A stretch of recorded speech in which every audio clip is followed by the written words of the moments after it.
Well, good morning, everyone. I'm delighted to introduce Melissa Brown to speak to us today about multi-factor risk models.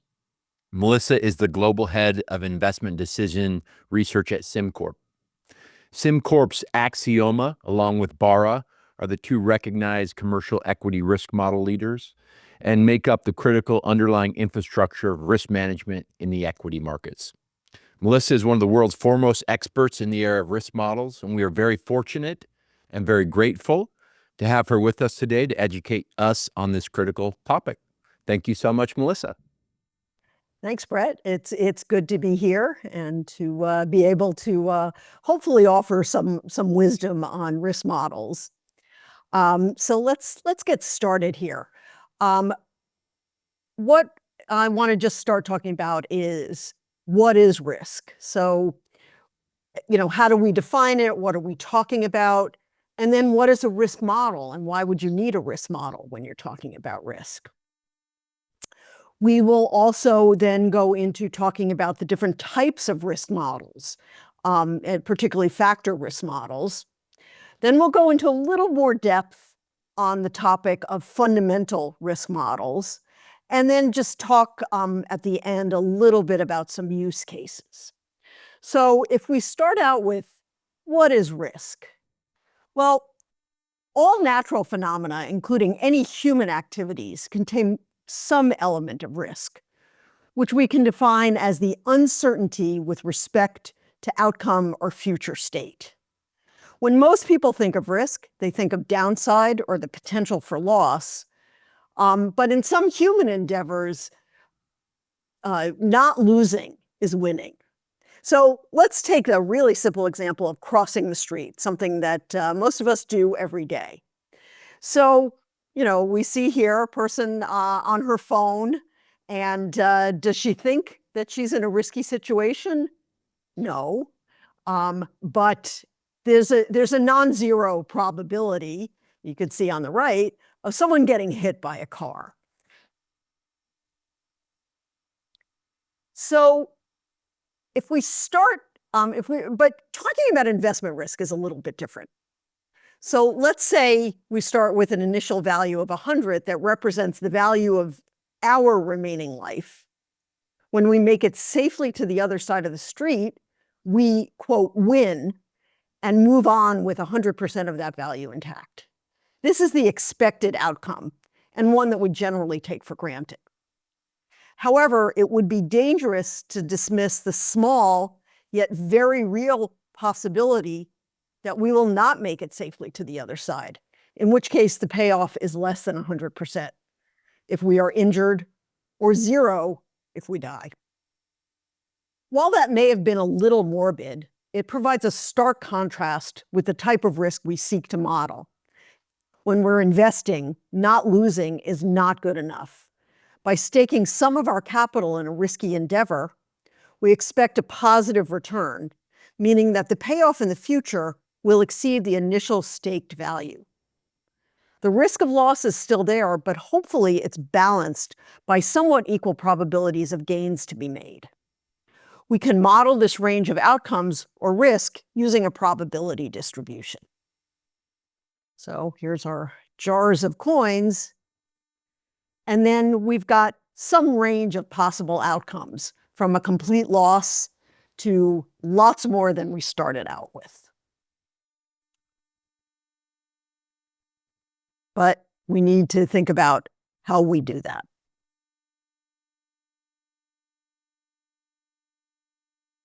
Okay, so we go from having a few pennies to maybe being a little worried, to being able to buy the inn that we always hoped we would have.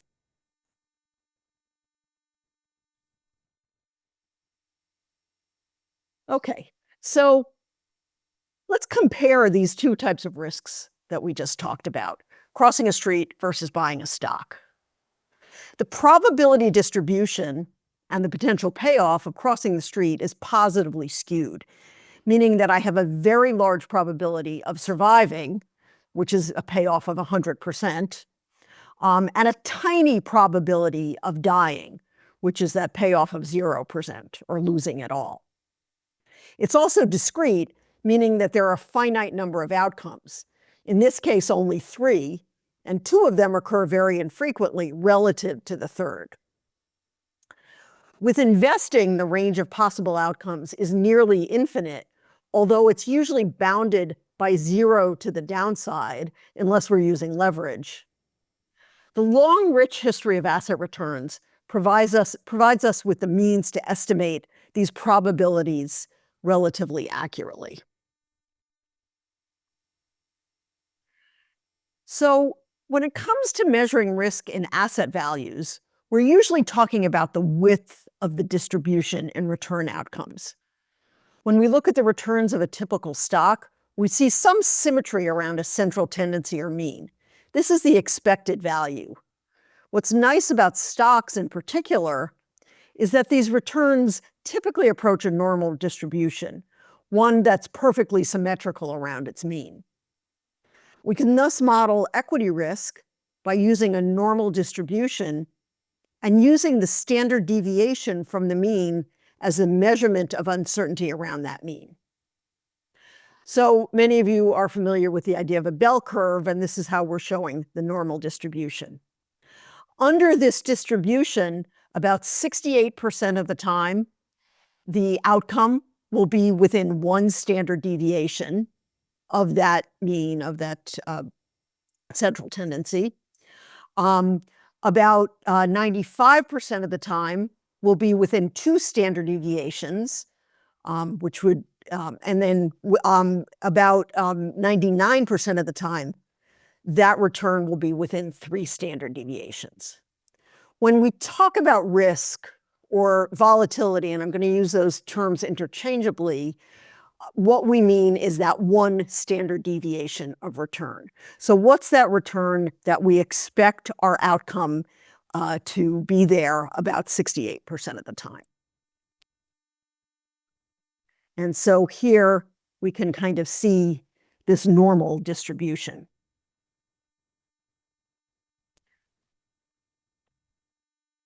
So now we're going to start to get a little bit more into the weeds. Uncertainty in investment outcomes leads us to the portfolio approach. In other words, as you all well know, being diversified, don't put all your eggs in one basket. Why do we do that? Well, if stocks are correlated, or if stocks are relatively uncorrelated, there's a meaningful diversification benefit by having 2 stocks that are uncorrelated in the same portfolio. Those correlations are also key to estimating the accuracy of our portfolio risk. We can treat each asset in our portfolio as a risk factor, estimate its correlations with every other asset, and figure out the risk of our portfolio. And, we could do that, but that becomes a big problem very quickly. So here's the basic equation, the Greek letter sigma, which is the volatility of the portfolio or the risk of the portfolio.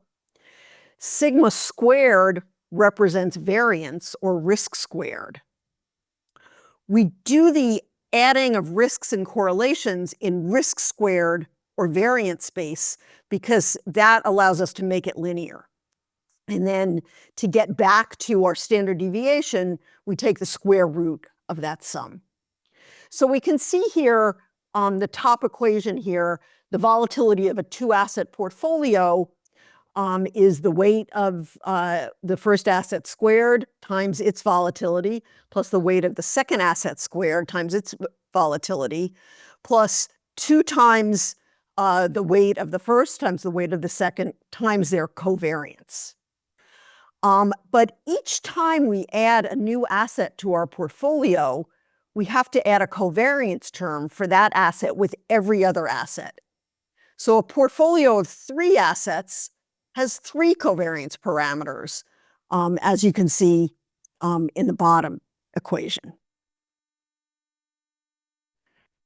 So When we have three assets, we have three asset correlations and volatilities that we need to estimate.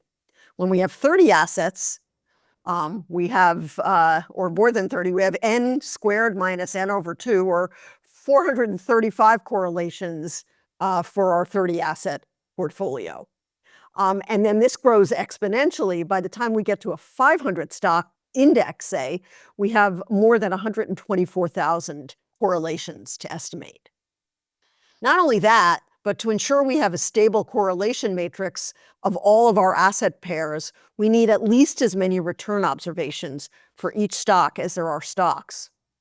So for our 500 stock index, we would require 250,000 individual asset return observations.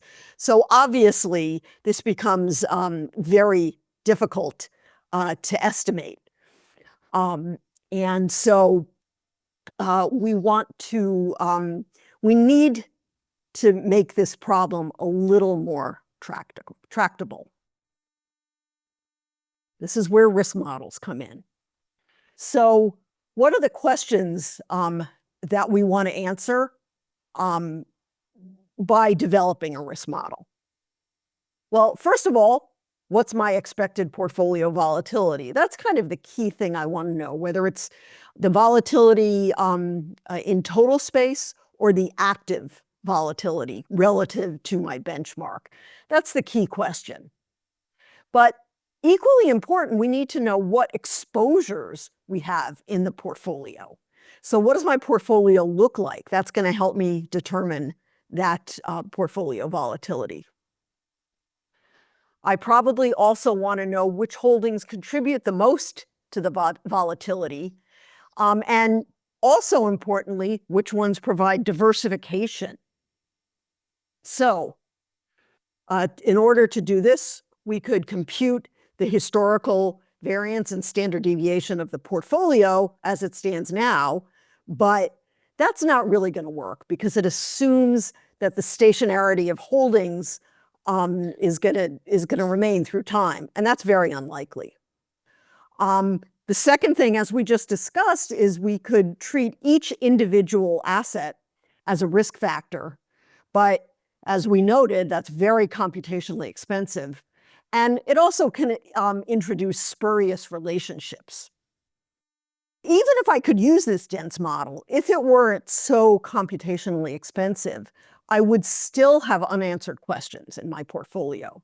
For example, what common themes may be causing the variance? Do I have, am I a very heavy value-oriented portfolio? Do I have too many assets in the semiconductor industry? So there are going to be common themes that we may not see if we had this dense matrix. We also maybe want to take a look at whether the time series model over or underestimates risk, because there's some coincidental correlations.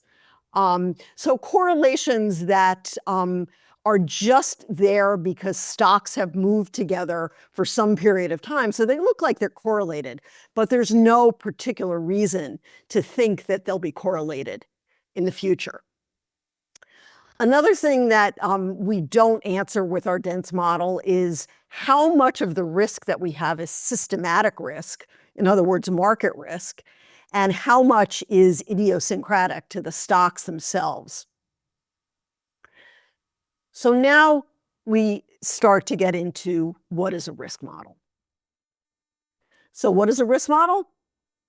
It's a model of how asset returns co-vary or are correlated, but it's importantly a device that we use to reduce the dimensionality of the risk estimation problem. So we can use a model to have far fewer needed observations, far fewer correlations, far fewer estimates of volatility, so that it makes the problem much more tractable. So we turn now to factor models. So factor models can reduce the dimensionality of that problem, because if we have a model that has 10 factors, our matrix that we need is 10 by 10, no matter how many stocks we have in the portfolio. Factor models allow uniform dimensionality and similar interpretation across all portfolios. So a 10-stock portfolio, we will have results for, and we can compare that then to a 100-stock portfolio. Factor models reduce the noise and correlations because all assets are exposed to a common set of factors, and those factors are defined as factors that capture asset relationships.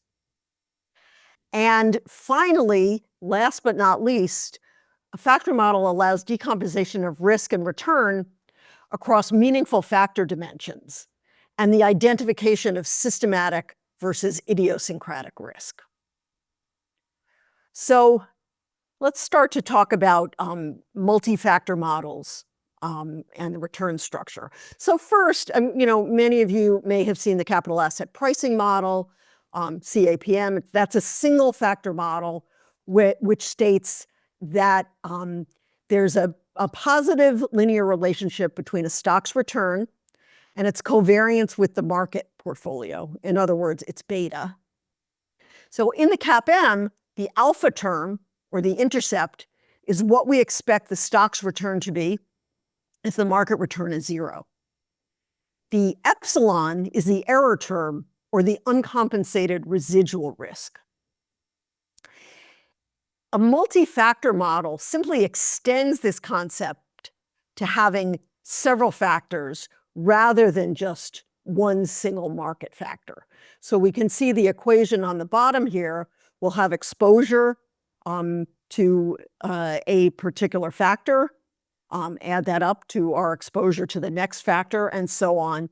There's still an error term, but we would expect that most of the return is going to come from these various factors. So in general, there are 3 types of factor models.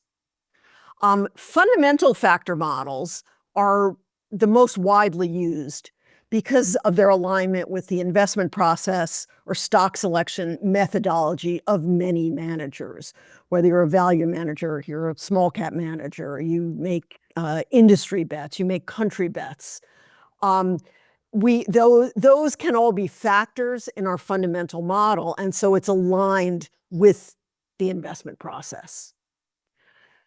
The factors in fundamental factor models are econometrically sensible, so they kind of make sense in understanding both return and risk. For example, size might be a factor, and we know that small cap stocks will behave differently from large cap stocks. They may do better, they may do worse, but they will behave differently. Stocks with strong growth characteristics will behave differently from stocks with weak growth characteristics. So those are the types of factors that you would want to see in a fundamental factor model. Fundamental factor models are offered by a number of vendors, us at SimCorp with the Axioma suite of models, Barra through MSCI, some of you may be familiar with. Fundamental models are also offered by Bloomberg, Wolfe Research, Northfield, others. But many vendors in the marketplace provide these factor models. The second type of factor model that we'll just talk a little bit about are statistical factor models. Statistical models may be more accurate because they don't have the structure of a fundamental model that's imposed. So fundamental model looks at the same set of factors time after time. A statistical model doesn't have that same kind of structure. And if something comes up that maybe is driving risk, it can be picked up in a statistical model, may not be picked up in a fundamental model. For example, think back to Brexit. So that was, kind of a short-term phenomenon. Well, it was a long-term phenomenon, but it had a particular impact on portfolio risk early on in the discussions about Brexit. Or you could think of, maybe today there's a lot of concentration risk in, particularly in the US market. So that may be a particular kind of risk that's picked up by a statistical model that you wouldn't necessarily see in a fundamental model. So that's the good news. The bad news is that because there's no structure, it makes it difficult to interpret the results of a statistical model. We know that, our portfolio has some exposure to factor 3, but what is factor 3? It's very hard to define that, and that factor may change from one period to the next. Statistical models are a little less common. They are offered by us at Axioma. APT also offers statistical models, but there's not quite as many out there. And then a third type of model would be considered a macroeconomic or time series type of model. Macroeconomic models will, you'll look at your portfolio, these stocks are, maybe have exposure to inflation. That exposure has been determined by some regression over time. And then that model assumes the stationarity of the factor exposures in the future, which may or may not hold. Now, while it's relatively easy to estimate a macroeconomic model, and it may be, for some managers, a little bit more intuitive to interpret, it's not necessarily the most accurate type of model. But it may be what most people think of when they think of modeling in finance. However, we would say that currently the biggest focus is on fundamental models. So let me start with that. As the name implies, a fundamental model seeks to explain asset returns and risk using the fundamentals of the assets being modeled. There are various types of fundamental factors. They can be industry membership, country of domicile. They may be balance sheet and income statement or cash flow statement items. They also typically contain market-driven indicators like liquidity, price momentum, the beta sensitivity to the market. Many models also include return volatility. More recent models have been designed to include factors for which the data has become available more recently, for example, measures of crowding or measures of short interest. The factors in fundamental models tend to be intuitive and capture the way most market participants invest. Most of our clients think about, I've got, maybe some value exposure or maybe some momentum exposure. I'm looking at my industry exposures. And the idea is that each asset in the portfolio has an exposure that you can calculate. So I know the PE ratio or the price to book ratio, or here we'll talk about earnings to price ratio of each stock. And so I can look at the exposure. I then calculate a factor return for this, say, earnings to price or value or whatever exposure. And we'll talk about that in a minute. And then I can add that up. So the return of my stock is going to be a function of its exposure to various factors, the returns to those factors, and then some residual return. And the idea of this equation is we want to minimize that residual return. Also, we will have exposure to, industries or companies. So we'll talk about all that in a minute. Statistical models are a little bit different. They're sometimes called blind factor models because the factors are not chosen before the model is estimated. as we do in a fundamental model.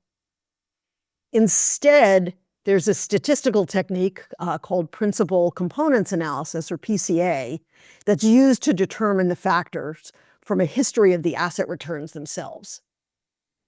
As we said, statistical models can be very accurate and dynamic when forecasting risk. They can be good for estimating the amount of systematic risk versus idiosyncratic risk, but they're not terribly useful in decomposing that risk. So because we don't know the factors in advance, and those factors can change because they're just determined by PCA analysis on that day, there's not necessarily any intuitive or econometric meaning to the factor. And what is factor 3 today could change to something else by tomorrow. But as we mentioned, the advantage of the model is that it can pick up transitory factor risk that may have been missed due to the structure of the rigid structure of a fundamental model. So, without going into the detail of this, we see the same equation here. The return of our asset via PCA is estimated we estimate both the exposures and the factor returns at the same time. In fact, we consider this to be, kind of the, original machine learning that's been in use for years, before it became the thing to talk about. So macroeconomic models, which, as we said, are the easiest to estimate, these are, familiar methodology, but the forecasts are less reliable. So, we'll have factors that are observable time series, like market indices, macro variables like oil prices or inflation. All of these things are tough because also, if you're going to want to estimate risk on a daily basis, you need daily factors. So it's very hard, for example, to use GDP in a macroeconomic model, even though it may be tied to returns and to variability in returns, because we don't have a daily or an even monthly report of that data. So, one key aspect of a macro model is you do want to use variables that one can see on a daily basis. So it might be oil prices, it might be treasury yields. For inflation, you can use break-even inflation. But, again, we estimate the exposures to these various factors, but those exposures can change. A company, let's just say, if we use, 2 or 3 years of regression, calculate a company's exposure to inflation, the company decides its exposure is too high and does something to impact that exposure. But our regression, which is over a relatively long period of time, will take a long time to pick that up. So the exposures may change without us knowing it. So now I'm going to go into a little bit more detail about fundamental multi-factor models. So let's start with the industry factor, which is, a familiar concept, and one that doesn't usually take much effort to convince people that an industry is a factor that affects stock returns. So here we're looking at 5 major US airline stocks and their performance for the calendar year 2023. So you can see there's clear differentiation in the returns, but there's also a similarity, as they all appear to ebb and flow with a similar amplitude, although the crests and valleys may be of different magnitude. So the industry membership is going to be an important determinant of the movement of airline stocks relative to stocks in other industries. Then we move on to style factors. So here, we've just taken some thematic ETFs that are said to have had a growth orientation, and looked at 3 different size categories, just basically to illustrate how there are similarities in returns from their growth tilt. So you can see they tend to move up and down together. But there's also quite a bit of differentiation in performance due to the market cap of these, various ETFs. And so, we would say a size factor is important to have as well. So, more generally, style factors express differentiation across assets in a model that's based on measurable criteria. So as we said, we can look at valuation, we can look at cash flow, we can look at technical indicators like momentum. But each of the factors that is in a factor model, a style-based factor model, those factors are sources of differentiation. So stocks with good momentum tend to do better than stocks with poor momentum. Stocks with higher liquidity tend to fare differently than stocks with lower liquidity. In a fundamental model, these factors have to be measurable and directly measurable. So we don't estimate them, via regression. We know what the company's market cap is or what its PE ratio is and so on. In building these models, every asset is ranked on each criterion. And then this is important, the rankings are standardized so that the cap-weighted mean of our broad universe of stocks that we're estimating this model over is 0. In other words, the overall market is style neutral. Also, by standardizing, we can compare different factors, even though they may have very different magnitudes. So, a PE ratio has a very different magnitude than a size market cap number, for example. But by standardizing them, we can say I've got a half a standard deviation exposure to one and a 1 standard deviation exposure to the other. So here are the style factor definitions for Axioma's what we call our US4 model. So and 4 just indicates the version of the model. But you can see here that I'm not going to go through each factor, but you can see that each factor has a very specific definition. It's something that's relatively easy to calculate. And we can calculate it for each stock in our estimation universe.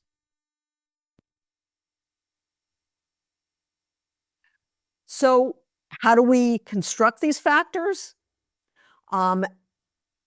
So, we start with stock fundamentals or market technical factors. So, for example, we might look at return on equity as a measure of quality, debt to equity as a measure of leverage, and so on. But, we want to make sure that we're not just throwing the kitchen sink into this model. There's obviously tons of descriptors. For a descriptor to be helpful in a risk model, first of all, it has to be there has to be a belief that it does have predictive potential. So in other words, we would predict that smaller stocks are going to have different returns than larger stocks. We don't necessarily have to predict that they're going to be better or worse, but just that they're going to be different. We need some kind of robust formula to calculate these factors. They have to be the kind of factors that are valid across assets. So, for example, we could, you might think of a way of trying to determine how retail stocks are going to do by flying drones over their parking lots. And so you get some measure of, how many cars are in the parking lot, and the more cars, maybe the better the potential is for that particular stock. And obviously that's grossly simplified. But the point here is that may be a very good measure for determining the returns in one type of stock, but it's not something that applies across all stocks. So we want our factors to have some applicability across all of the stocks in our universe. And we also want the data to be available for the majority of assets in our universe. So, we've got here just, pulled out the description of how we measure medium-term momentum. This is kind of straight out of our risk model handbook. But you can just, kind of get a sense of, how important it is to really, particularly for our users, to understand what's in the model. So here are some exposures. We took two stocks, DraftKings and Kraft Heinz, obviously two very different stocks. Here we used a different model, our US 5.1 equity model. This is data as of the end of December of 2023. The idea here, so if the exposure, so these are exposures in standard deviation terms. If it's red, it's what would be considered to be an unfavorable exposure. If it's green, it's what would be considered to be a favorable exposure or a high exposure. And then if it's blue, it's neutral. So we can see here, just comparing these two names, that we would expect to look fairly differently, and they do look fairly different on a number of the metrics, such as value, market sensitivity, profit growth, et cetera. But they also have some similarities, so which is kind of interesting. For example, profit quality or liquidity. So each stock you would see in our universe has these exposures to all of these different factors. But the next step is to calculate the factor returns. So here is the way the factor returns are calculated. Our models are calculated daily. So we have the asset exposures for all of the stocks in our universe at the beginning of the day. And then we have the return of all the assets over that day. And then we can regress those asset returns on the asset exposures in a regression that minimizes the squared residuals. That gives us a slope coefficient that is the factor return. So you can see here, the equation is written out here. So across our universe of stocks, we've got the exposures, we've got the asset returns, and that gives us the factor returns in total while we've minimized the residuals. So just to give an example of factor returns here, so here we've just plotted the daily regression coefficients on a cumulative basis for the full year of 2023. We kind of divide our factors into four different buckets. So we have kind of value factors, carry factors, defensive factors, and sentiment factors. So you can see here the factor returns. Some were relatively stable and small in 2023. Some were big, some were trending. For example, value in the upper left chart, the value return trended upward pretty much in 2023 and ended up with a return of about 4.5%. We also see, let's say on the bottom left-hand side, the size factor trended up for much of the year of 2023, kind of flattened out for the last 5 months or so, but overall had a very high return if we look at the whole year of about 10%. And then there are other factors that either trended up and down. We can see that in some of the carry factors on the upper right there, maybe particularly the market sensitivity factor, which is the green line at the top there. So it did well for a while, meaning that stocks with high betas or high market sensitivity did well. And then it turned around and trended down, meaning that stocks, you could interpret it as stocks with high market sensitivity, high beta did poorly, or you could say that stocks with low betas did well. The returns are symmetrical, basically. So this is just an idea, and different years we're going to see different returns to these factors. Some we expect to trend and provide a risk premium.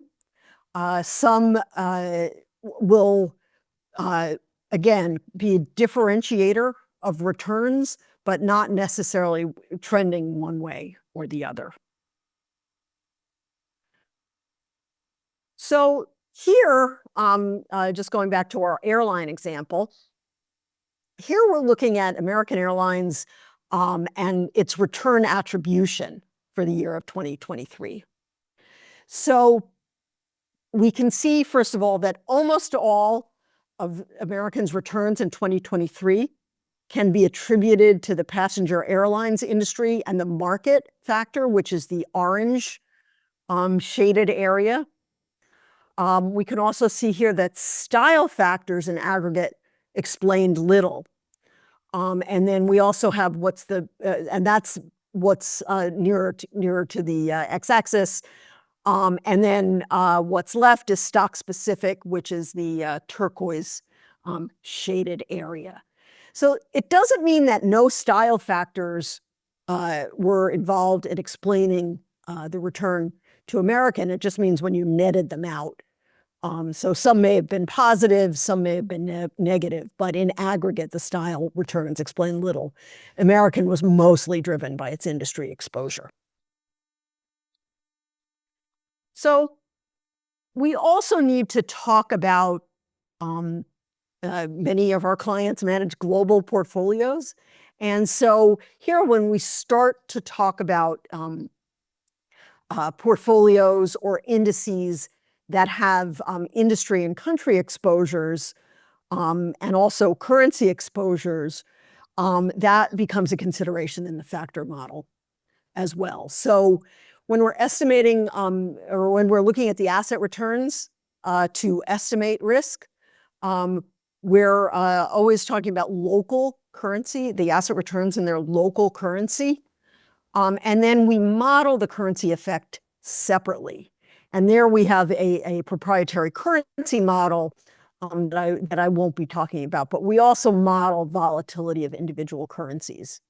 And just, a point of note that all assets are going to have a unit exposure to their currency of risk. So if it's a French stock, you're going to have an exposure of 1 to France, an exposure of 0 to every other country. ADRs, of course, will map to their underlying country, not the country that they trade in. So now, so that was just a little bit about countries. We know that many of our clients invest looking at country exposures or industry exposures or both. And they can have a big impact on performance and risk. So, we talked about how we calculate the exposures to style factors. With industries and countries, we can't regress them simultaneously because at the end of the day, the sum of the industry exposures in, say, a country or in the global market is going to be the same as the sum of the country exposures. So what we want to do is disentangle that collinear part by using an intercept term. So we want to force the cap-weighted sum of industry factors and the cap-weighted sum of country factors to be 0. And then what that has the impact of doing is making the country and industry effects net of the global market intercept. All assets have an exposure of 1 to the global market, and then they all have 0 or 1 exposures, as I just said, to countries and industries.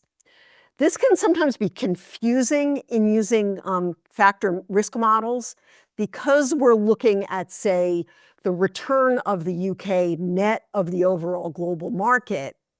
That's not going to necessarily match the return or even be close to the return of a UK index, because that UK index has the market return already baked in. The country return coming out of the risk model is net of that market return, of that global market return. So, that's just something to keep in mind. Probably not something we need to go into a lot more detail right here, but it is interesting. I'd like to think of that, say, country effect as kind of like the tracking error of the country to the rest of the world. So that because we've netted out the market, it is, we can see that as kind of a tracking error. So now let's talk about attributing these asset returns. So here we just have 2 stocks, and we'll just go through some of these. So any assets return is going to be the sum product, or weight times weight times return of its exposures.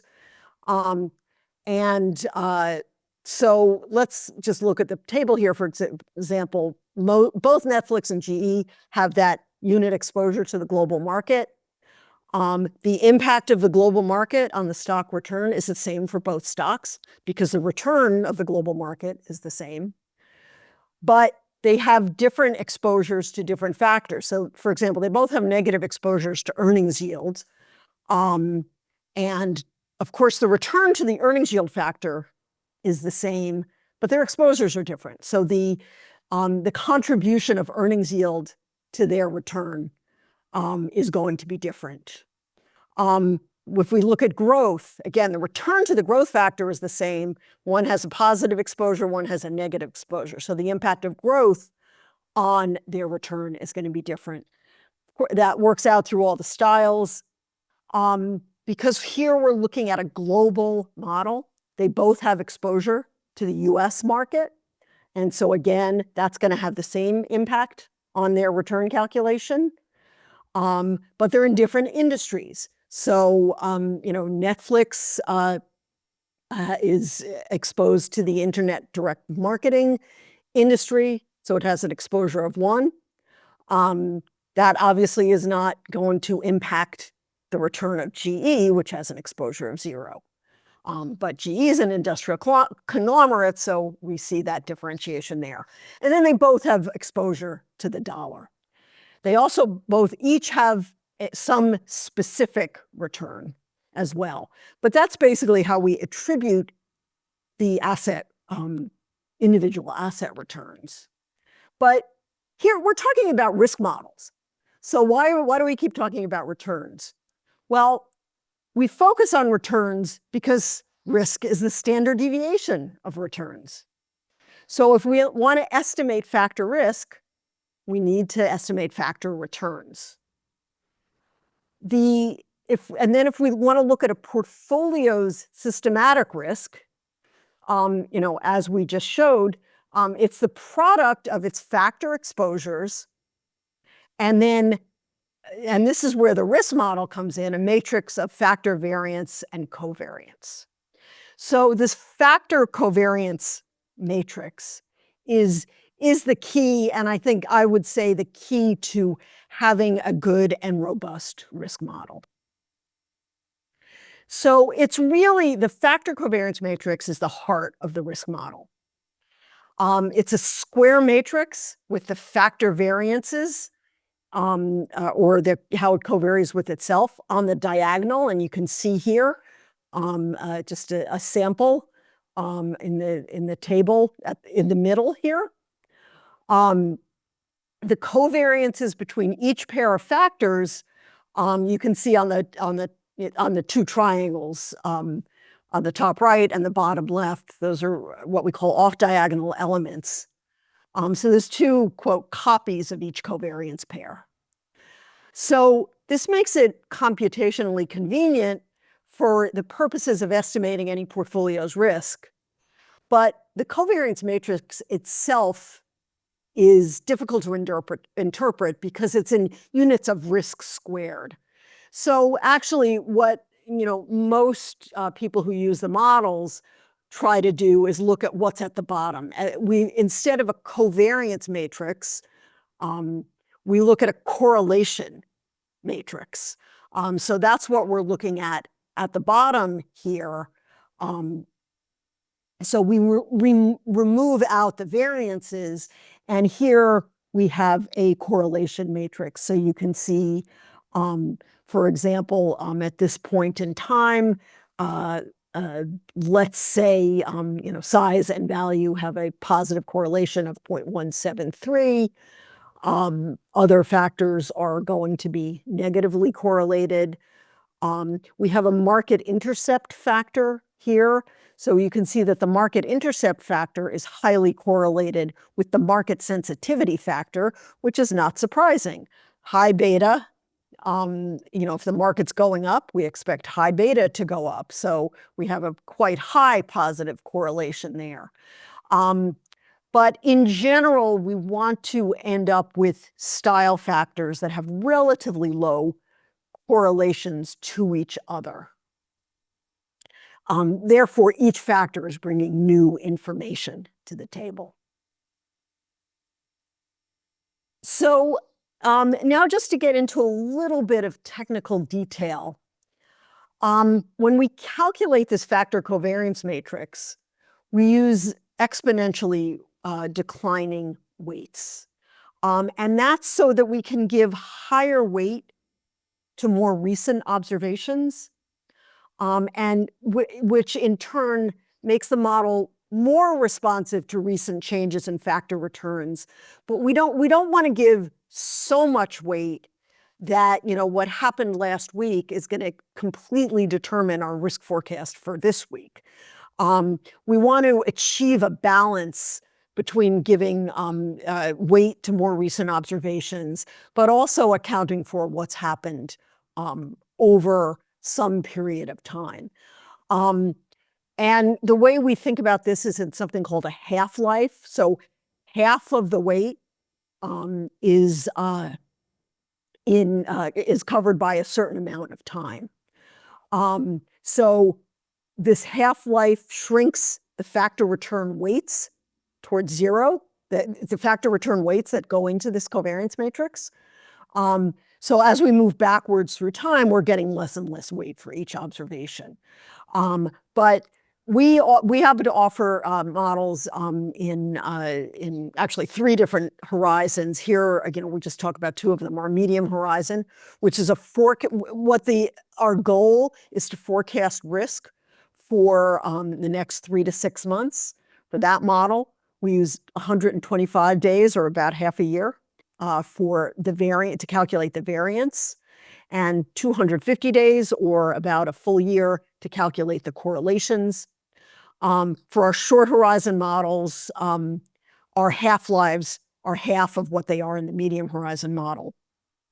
And the goal is to forecast what the volatility is going to be of a portfolio over the next 1 to 3 months.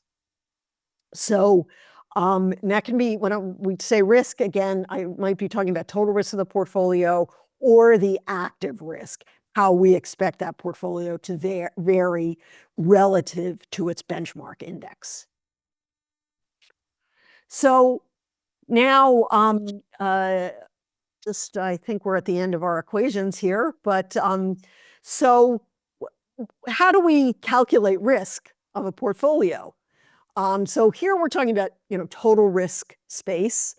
So again, we see here the sigma, the risk of our portfolio. is a function of the portfolio weights for each factor, the matrix of the exposures of each asset to the factors, that covariance matrix that we just talked about, and then that diagonal matrix of asset-specific variance. So, and this brings us straight back to where we started, that this is mathematically equivalent to using the individual weights of the individual stocks, and then multiplying out all those covariances of the individual stocks. We've just been able to make this problem much more tractable and understandable as well. So just a very simplified view of what we've just discussed is, first of all, we need a model estimation universe. We want to estimate the factor returns on a large universe of stocks that gives us representation in each industry or country. We want the stocks to be relatively liquid. In the US, for example, we might have a universe that's similar to the Russell 3000. So a large enough universe that we have enough stocks in every industry and enough stocks overall, but we're not including every single stock that trades in the US, which would give us a lot of small untradeable names. What we have in the model are factors that are based on certain criteria. So why do we have value or size or whatever in the model? So when we estimate the model, we do a lot of testing, and we end up choosing factors that have high absolute t-statistics. In other words, they explain a lot of return, or a lot of the difference in return. We also want factors that have low variance inflation factors. In other words, that they're sufficiently different from each other. So we're not getting the same information from two different factors. We want to make sure that each factor brings new information. We collect the data for each of the factor exposures for each of the stocks in our universe. As we mentioned, we standardize those style factors over the estimation universe. So what we want is for each style factor, by the way, to be neutral across the whole universe. So our estimation universe for the US market is going to have an average or a value score of 0 across the whole universe. Obviously, there's going to be a distribution around both sides, but the average will be 0. We then regress the asset returns on a daily basis on those asset exposures from the beginning of the day to determine the factor returns.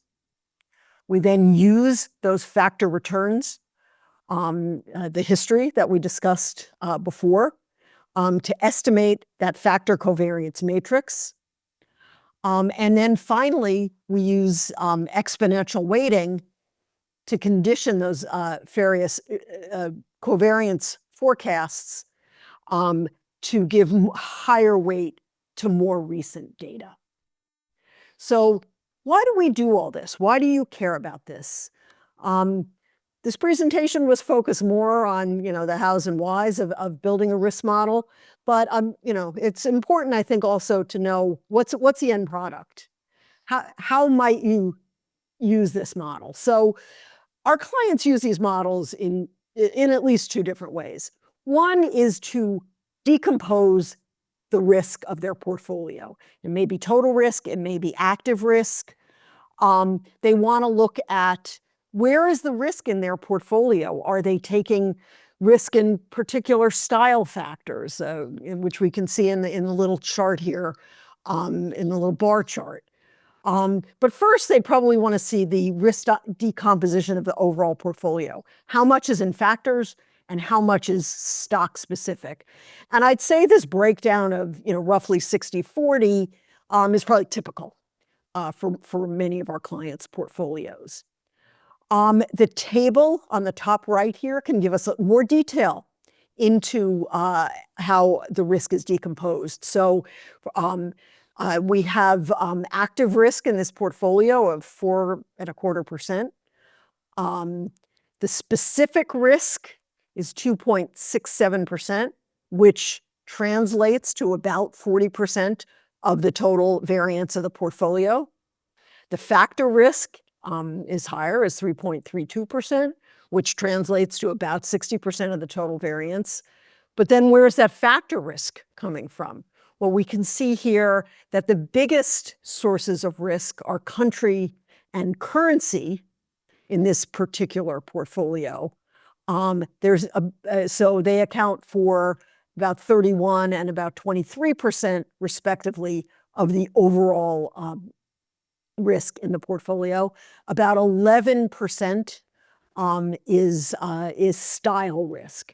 And then, just moving back to the bar chart on the left, we can see where are the styles. So there is exposure to growth, which accounts, which you can see kind of plotted along the top there, and then how much risk in the green you can see under. So we've got exposure of 1 standard deviation to growth, and that accounts for about 20-ish basis points of the risk. On the bottom here, we have a negative exposure to size, for example, and that actually accounts for a lot of the risk. So just, this is just a risk decomposition. We can drill down further. We can look into which names are driving that and so on. But the first major use of a risk model is to know where our risk is coming from and trying to determine and hopefully, showing that it's commensurate with our expected return. But then the bottom shows how we can decompose the actual return via return attribution and see where the returns, whether our intended bets paid off, or if we had unintended bets that hurt us. So we can see here our active return for this portfolio over this time period was about 2.5%. Of that, about half of that was stock specific, and about half came from factors. But and of the factors, 0.77% of the 245 came from industry exposure, so our industry bets paid off. Another 48 basis points of return came from our style exposures. We talked about the country risk that we took, so that was about 30% of the risk in the portfolio was country risk, but that actually didn't really pay off in particular. We can see that the return that was attributable to our country exposures was roughly 0. So this is a way you can evaluate, did you do what you said you were going to do? This is a way your clients can evaluate that. It can help you tweak your portfolio. We've written papers on, well, what happens if I have unintended bets? How can I improve my performance by taking away those unintended bets? The risk model is very helpful for understanding the risk, seeing whether it ties to the expected return, and then at the end of the day, after the fact, looking at what we expected to happen actually happened. So I'm just going to summarize what we just talked about. So first of all, investment risk, or the uncertainty in outcome is a function of the volatility of the assets and the correlations between them. And that risk can be modeled and understood by probability distributions.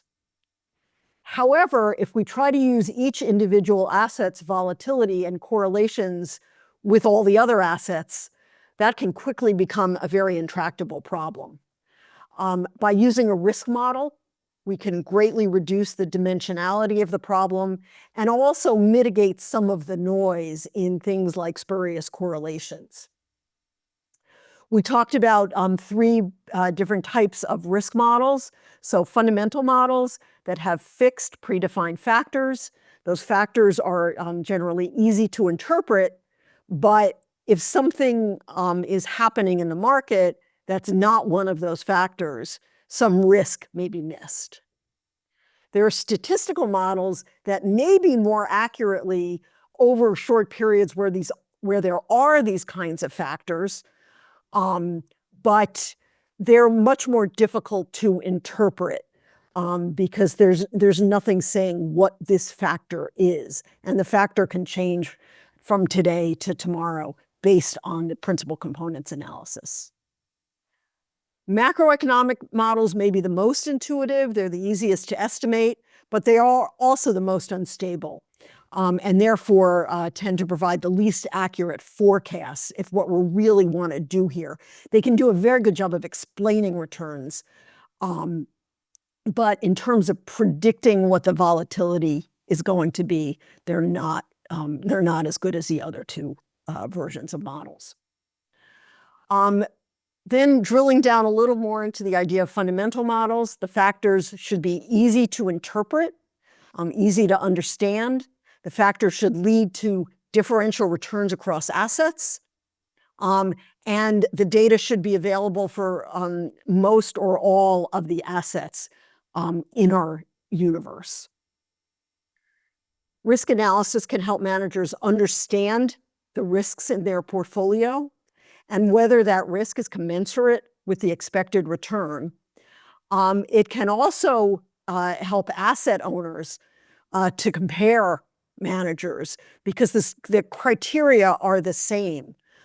So you can look at, as an asset owner, you can look and see how two portfolios or how maybe all the portfolios in your plan roll up and what your exposures are to risk.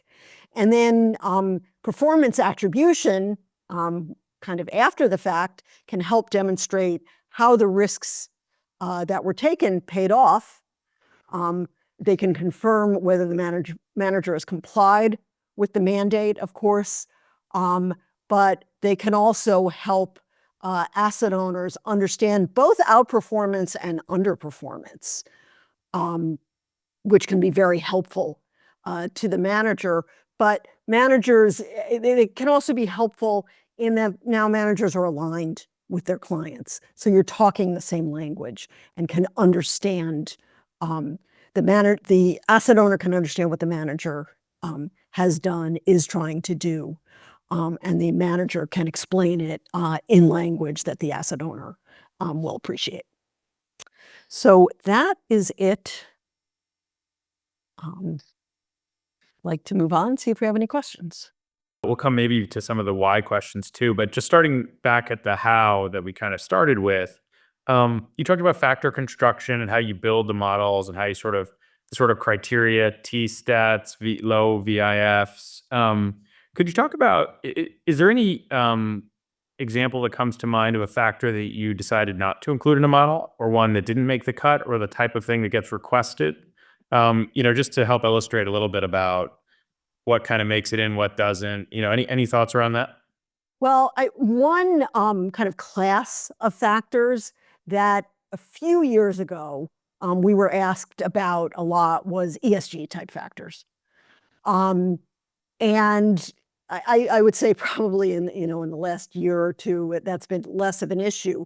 But when we were building, I talked about our version 5.1, which is our newest version of our US model.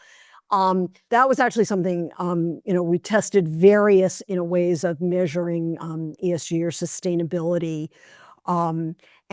But there really was no tie of any of the factors that we could find to differentiation in returns.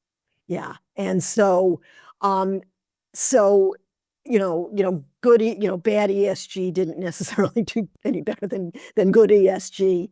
So that would be, I think, a good example of we do want to test. We want to, and at the time we were being asked, it kind of made perfect sense to include that, everybody, or at least our clients outside the U.S., many people were talking about ESG factors, but they just did not add value to the model. They just added noise. Yep. Yep. And are there any others that kind of go in the, I guess that's an example where the, I guess the opposite example is also one where you have things that make no intuitive sense, but might add value. Like if you just did a nonlinearity factor in some generic sense, or you could add levels of interaction term, for example, across the model. Like, are those things you've thought of as well? I know some of the more advanced, the more recent, I should say, models have that. But how do you think about that? The sort of trade-off between what you described and the asymptote of that is the statistical model that has no interpretability, and the pure fundamental has, a more finite, but maybe doesn't cover everything. How do you guys evaluate that trade-off as you build later generation models, like adding interaction, adding nonlinearity, those kinds of things? I mean, that's a very good question. Almost sounds like it was planted, because that's exactly what we did in our latest, our US5 version model. We do have a series of non-linearities that we look to see if they have explained returns. So we have, for example, size squared and size cubed. So those are obviously nonlinear factors. Sometimes they explain returns and sometimes they don't. And so we've built the model so that which nonlinear factors we use and how they interact with other factors in the model are changed once a year. It's always the same set of underlying factors, but we may, for example, this year want a size cubed factor because obviously we've had this high concentration. It's been the very biggest stocks that have done the best, and that may then interact with value or some of the other factors in there. So I would say yes, that is an improvement we've made to our model. But as you say, it's also slightly less interpretable. So it's easy to say, high earnings yield did better than low earnings yield. When you start to talk about nonlinearity, although it does a good job, it does add to the explanation of return, it's a little bit more difficult to describe. Mm-hmm, mm-hmm. Right. Even a concept like, excess beta or nonlinear beta, whichever the terminology is, that in the older models always has this kind of, well, help me exactly understand what it means to a fundamental, at least, manager. Help me understand why this stock that seems to have high beta is positive and others negative. There always becomes that fundamental question that enters into the equation. Yeah. And we like to build models that are hopefully as interpretable as possible, but there are often issues. And another factor we have in our model is something we call exchange rate sensitivity, which looks at how a stock has moved relative to movements in its home currency relative to a basket of currencies. And it's statistically determined. And so it's not 100% of the time saying, oh, I can tell, well, this stock is a big importer, so it's going to do well when the dollar's strong. And so it's not a perfect match there. So there's sometimes factors in models also that seem like they should, they're good factors in that they are differentiators of return, but maybe not, the exposures are not always 100% clear. And, we try as hard as we can to explain that. We know the data is right, but, for example, stock may, be an exporter, but have positive exposure to the exchange rate because it could be a spurious correlation, but it also could be that it, hedges all its currency risk. So, and we haven't gotten into that level of depth. Right. The other kind of, maybe this is a little down the rabbit hole, but some of the classes is looking for that down the rabbit hole question. So, but exchange rate sensitivity is a great example. 10-year treasury rates are another one where, and you kind of alluded to this, where you might see a correlation that is, happens once, all at once, and then isn't really relevant over a period of time. A lot of macro variables have that aspect where it's totally unrelated, and then it jumps into an important driver of things. That might be an information release about a macro thing. It might be, even housing stocks correlations to the 10-year are surprisingly, uncorrelated to a lot of fundamental people, at least. And then all of a sudden they become important. How do you think about that? Because there's this, I assume, this constant pressure to add more macro factors. And then you have this sense of instrumenting some of the macro concepts through the fundamental exposures. How do you make that trade-off of, okay, hey, look, I just want a 10-year factor versus it only happens once in a while, that kind of thing? Well, I mean, and we have kind of made that decision to do that instrumenting. So we call it a macro projection model, where we look at, tradable macroeconomic factors, like, let's say, the 10-year, US 10-year. And we'll look at how that factor is related to, say, market sensitivity or to value. So we see that, some of the return in a value factor, for example, is really looking at an interest rate type factor.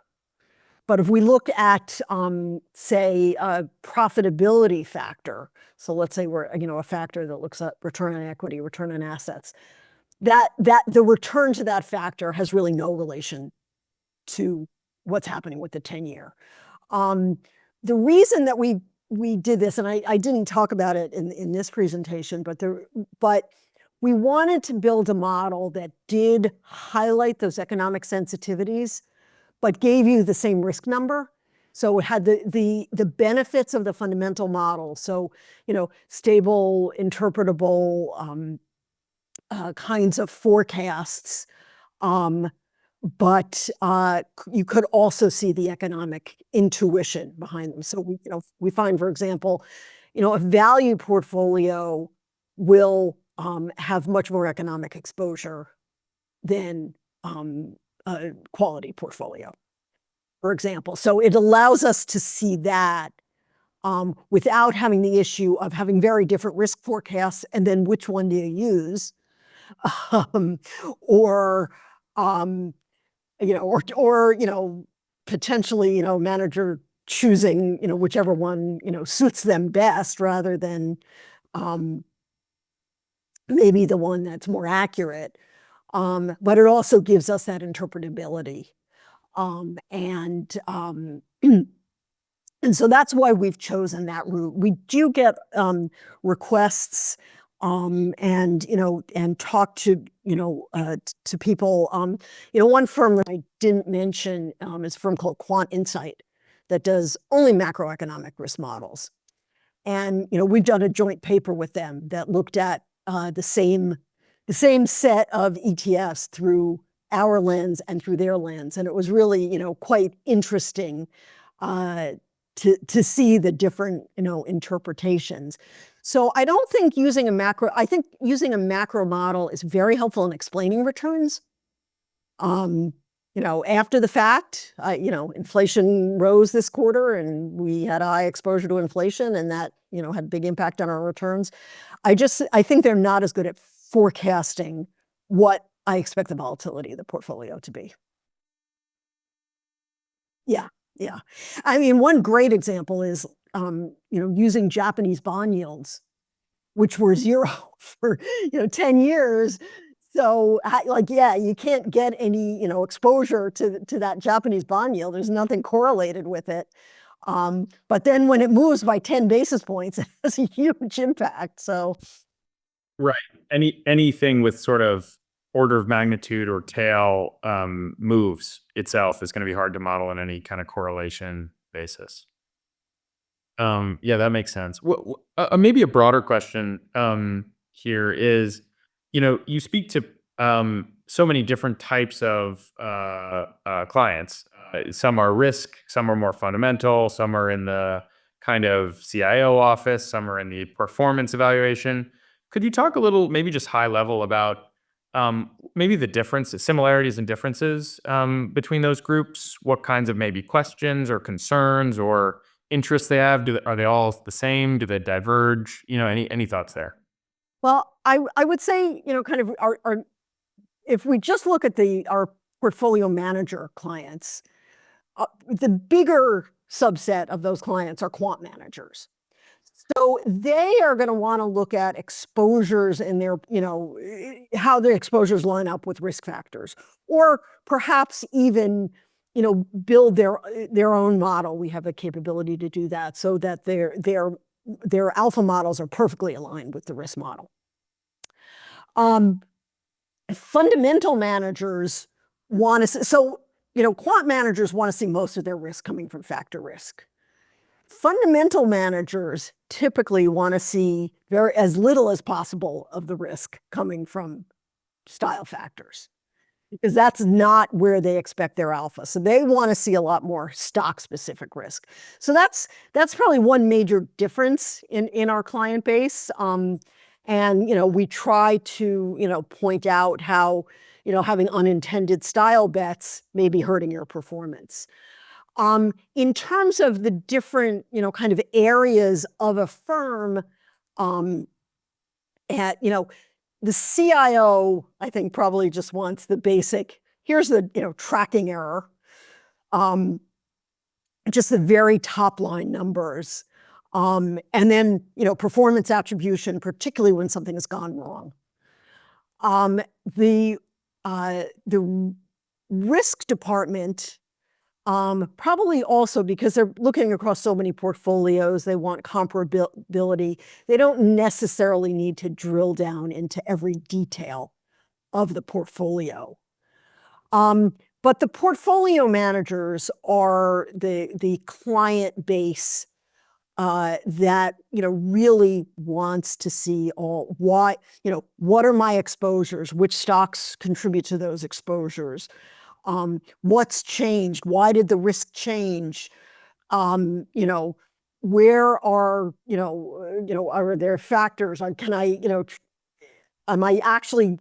What's the impact of correlations? That's a big one. I think that's one that's very difficult. You can think about, well, I know all my companies, so I kind of have a general sense of the risk. But what is very hard to be intuitive about is how are things correlated. How are stocks or factors correlated?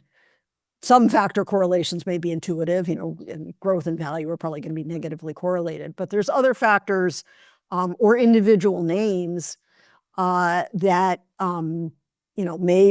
may have moved together or may not have moved together, and it's not necessarily intuitive. So we see the most kind of depth of analysis among our portfolio manager clients. We also have asset owners as clients, and they tend to want to look at aggregate risk and then maybe drill down as to who's the outlier. Maybe I don't want to have net any factor exposure, but if I do, let me see which manager is driving that factor exposure. I'm trying to think of what else might kind of define how different managers, hedge funds tend to like our trading model or maybe our shorter horizon model, whereas longer term investors are going to tend to focus on our medium horizon models. A lot of our clients like to look at we talked about the benefits and disadvantages of statistical models. But a lot of our clients like to look at both and see, what's each one telling me? Is there a very different interpretation of risk? And if there is, what's driving it? Is it stock specific? Is it factor? If it's factor risk, can identify the fundamental factors. that are very different?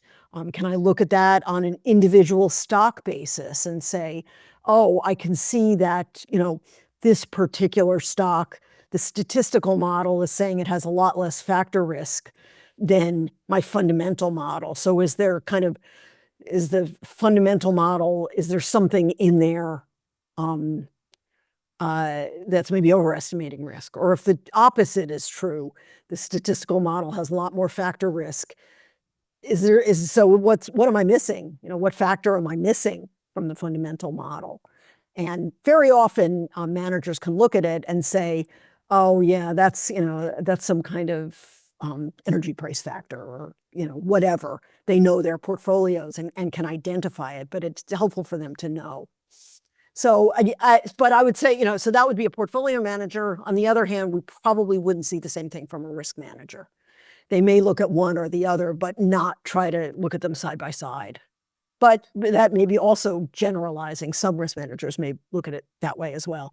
I think so everybody uses what we're providing very differently. Well, Melissa, I was intrigued by the DraftKings Kraft Heinz example, particularly the component where you coded factor exposures as favorable, unfavorable, or neutral. Could we dig in a little bit on just the process underlying that logic? What makes a factor favorable or unfavorable from your perspective? So there are two ways I can answer that. But the favorable or unfavorable on this table, I think, is really related. It's not related to the direction. It's related to the exposure relative to the expected return. So, for example, if we look at DraftKings here, it's got a negative exposure to earnings yield. Over the long term, there's a positive return to earnings yield. So that negative exposure is unfavorable. Conversely, it's got a very high exposure to investment, a highly positive exposure, but the expected return to this investment factor, which basically posits that companies tend to overinvest. So having that positive exposure is actually unfavorable because we expect that return to be negative. So that's where we come up with the favorable and unfavorable. Neutral is really more if there's no long-term expected return. So if you look, for example, still at DraftKings, it's got a 0.7 exposure to the mid-cap factor. But that ends up being neutral because we don't really have a view on whether mid-cap stocks are going to outperform or underperform. The long-term return to that factor is zero. So kind of any exposure is kind of a neutral exposure. I'm just trying to look at if there's another factor here that ends up being neutral. On the other hand, okay, let's take Kraft Heinz, and it's got a, quote, neutral exposure to crowding. Well, crowding has a risk premium associated with it. We expect more crowded stocks to do better, but the magnitude of this exposure is very small. So we don't expect, in other words, crowding to have a big impact on the portfolio one way or the other. So that's kind of what we meant in this context by favorable or unfavorable. Hopefully that answers the question. That's helpful. And it is, and going back to the closing example, the typical, assuming long-only portfolio has a 60-40 split between factor and IDEO, to what extent are clients thinking about being offensive with their factor exposures? I.e., if we're thinking about 60% of the risk, is it naive to think that a tilt towards these green factors is ultimately a positive optimization for alpha generation over time? I think it really depends on the manager. So this manager does not seem to be a style-based manager because they only getting 11% of their risk from the style factors and much more risk. So strikes me as being much more of a country and currency based manager. They may want to look at these style exposures and say, oh, wow, I don't want that exposure. That's not part of my investment process. And particularly, something like, having this big small cap bias, well, that's, what is that, about 6% of my risk. Maybe I don't want that bias in my portfolio. Whereas a quant style-based manager, who may have a very similar distribution of returns, may say, oh yeah, that's exactly what I wanted to have. This, positive exposure to growth and a small cap bias because I think small cap stocks are going to outperform. So if I'm understanding your question correctly, I think that is very manager dependent.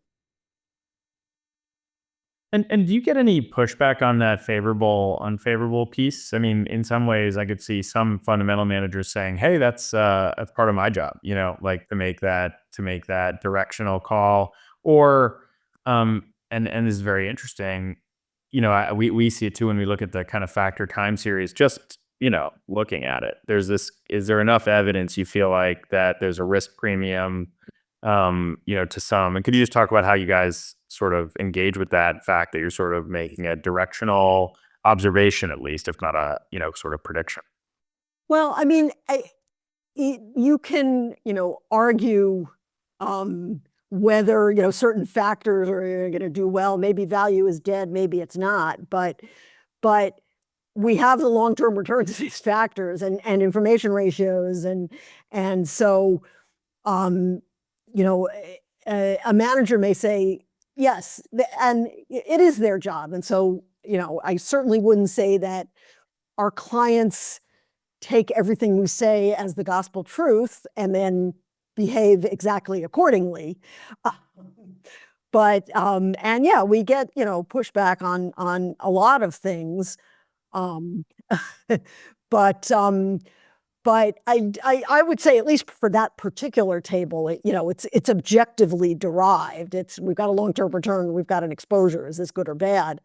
You may argue the opposite, or may say, oh yeah, I do, your investment factor, you expect to have a negative return, but I know how to find the gems that are doing just the right amount of investment. So they may show high investment, but that's actually good. But that really requires understanding what's in our model and why we're saying what we're saying. So having something like that prompts discussion, I actually think is helpful. And, our clients are smart. They know what they're doing. Far be it from me to, argue your process. All I can do is tell you what the risks inherent to that process are. Yep. Add a lens of viewing this all from it. It's just starting at just risk, add a lens of secular performance to it and understanding that. Yeah, makes sense.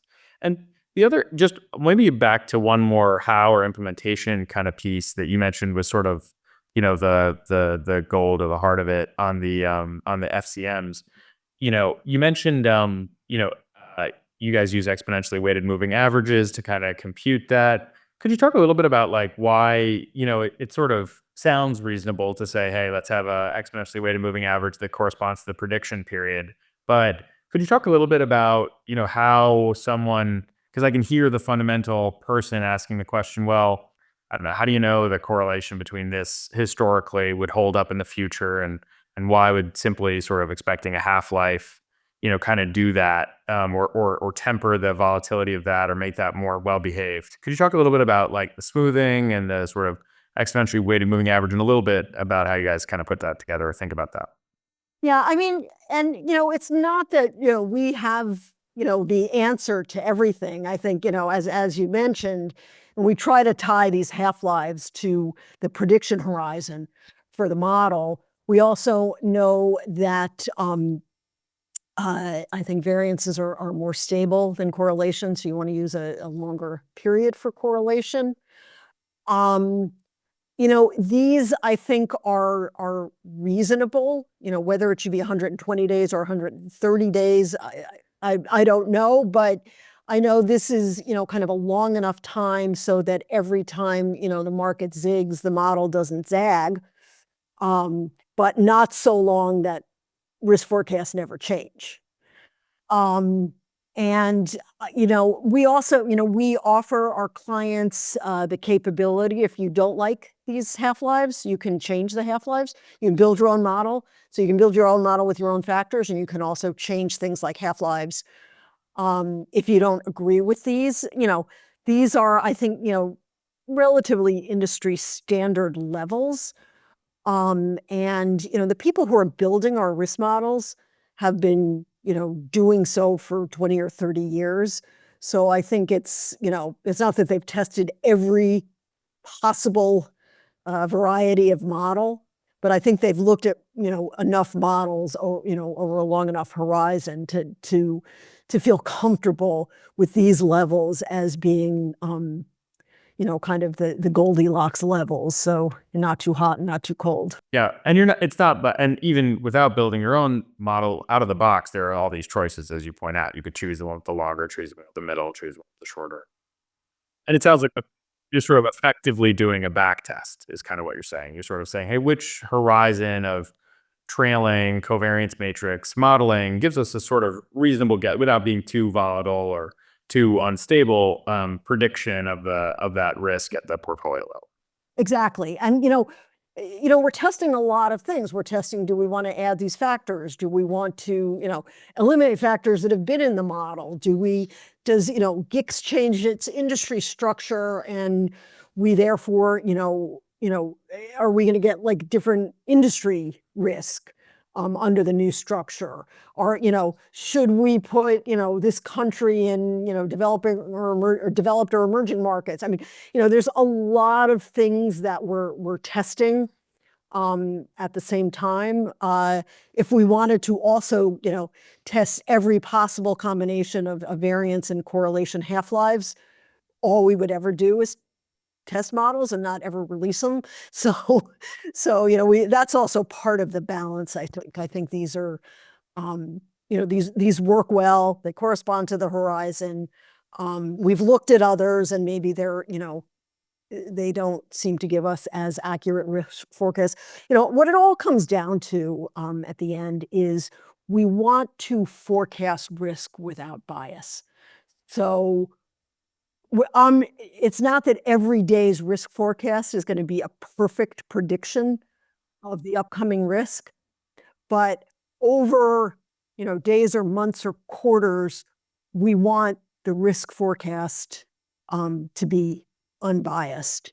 In other words, we want the realized risk to pretty much be in line with the predicted risk. So we do spend a lot of our testing time on testing different types of indices or ETFs or, different kinds of portfolios, so that, we can see that in general, if we're releasing a new version of the model, we're getting better bias statistics, and so on. And if we add a factor, does that give us a better bias statistic? And that's really what and the bias statistic is calculated, over the horizon of the model.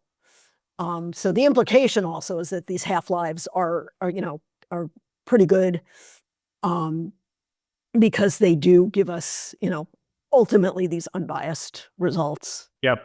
While meeting intuitiveness, while managing parsimony, while having the different users and the different, user profiles, and then all of which is also wrapping into the sort of standard setting exercise that you and maybe, only one maybe other competitor is doing, which is kind of defining what that market standard is across so many different clients. So there's sort of that need to balance just the prediction against each of the different pieces. And that's sort of where the magic lies is Yeah. balancing all those constraints. Yeah. Yeah.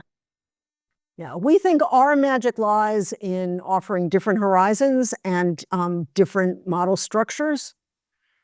And and I think our clients, find that, to be helpful in managing their own investments. So Melissa, a refrain I hear from many investors is the market's becoming increasingly thematic over the last 5 to 10 years. How do you think about interfacing and attempting to quantify these dominant market factors, things like AI or things like Ozempic? I mean, it's a little bit less scientific than the explanation you just walked through. Is that something that's just not the realm of risk models and factor definition, or how do you just think about the overlay and combination of themes into factor models?